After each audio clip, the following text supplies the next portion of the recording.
Hello, freak bitches. And I got interesting things. So Darren, let me ask you, since the last time. I believe you. You got a pile of notes. Yeah. What is it about breathing? What is it about breathing, or is breathing just one component of this? Is it breathing and also focusing on what you're trying to accomplish? Yeah, focus absolutely works. Let me explain a little about breathing. Breathing is chemistry. Oxygen is chemistry in the body. So if you are able to oxygenate the cells more than we do normally, because we talked about the lymphatic system and the tissue, and actually the body is able to store up more oxygen than the 100% we presumed possible. Scientifically, we are able to store up more oxygen. So if a breathing technique, whatever breathing technique, is able to store up more oxygen in the cell, that means going into the tissue, going into the lymphatic system, then suddenly the chemistry becomes alkaline. The acid gets out of the body at will. And then the mind is positive, little electrical charges, neurotransmitters, and they are suddenly able to connect in the body, and enabling you to have control, direct all the systems in the body. That's the way nature meant it to be. So the mind's condition to be effective in the body is making the body by breath, the right breathing, profound breathing, in an alkaline state. Then these electrical signals are able to travel throughout, and the way nature meant it to be is that we are able to direct any part of the body.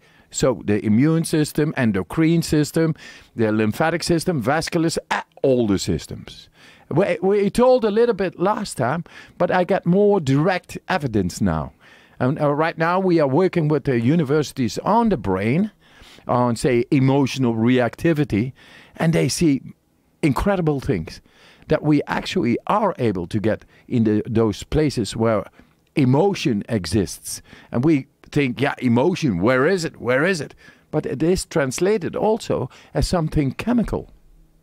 So they can measure emotion in the chemical form? Yes. What are they measuring? They go into, say, the hypothalamus, hypothalamus, hippocampus, amygdala. Those are the places where this chemistry is going on. And we had no way to get into that. Now, if you are able to oxygenize those parts and to pressurize with breathing techniques into those parts, then suddenly you begin to cry. Why? Because the chemistry is changing. You are dealing with the chemistry which was stored up because you couldn't work it out before. And now you are able to tap in there, change the chemistry, and that's the function.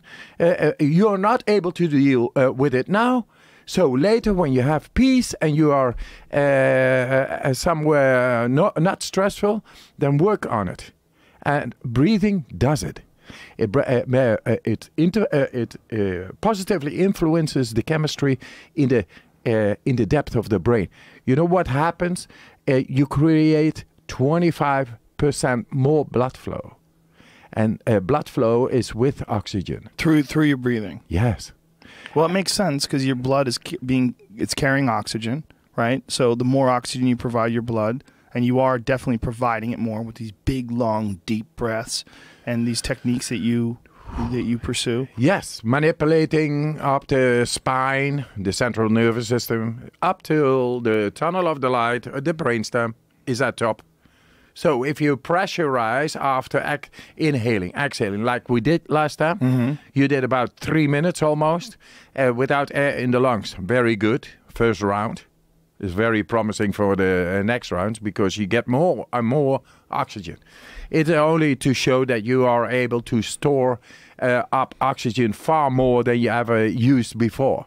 So in case when you need it to regulate the chemistry inside the body, then it needs oxygen. Then we are all able with these breathing exercises to get it anywhere where the chemistry is messed up.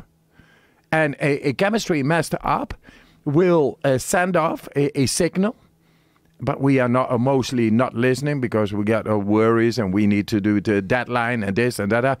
So we are not, and then this chemistry stays over there and will deregulate the system.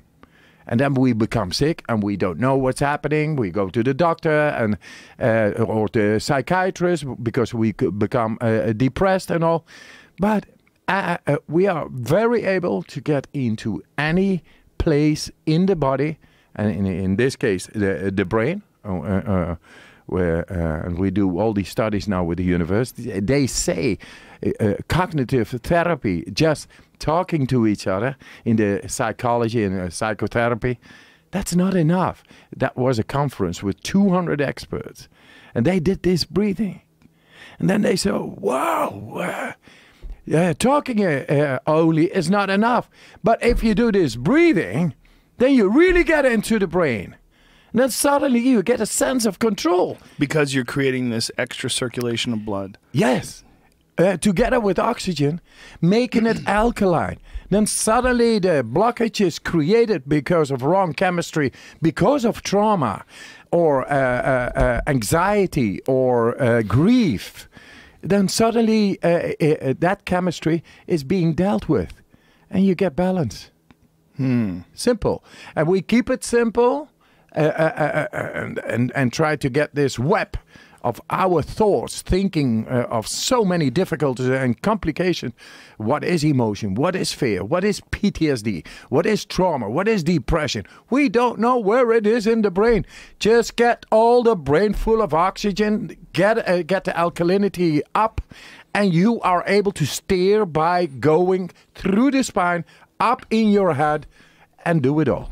Is that why, do you believe, is that why some studies have shown that rigorous exercise, particularly cardio, like running, elliptical machines, things along like those lines, are just as good for depression as medication?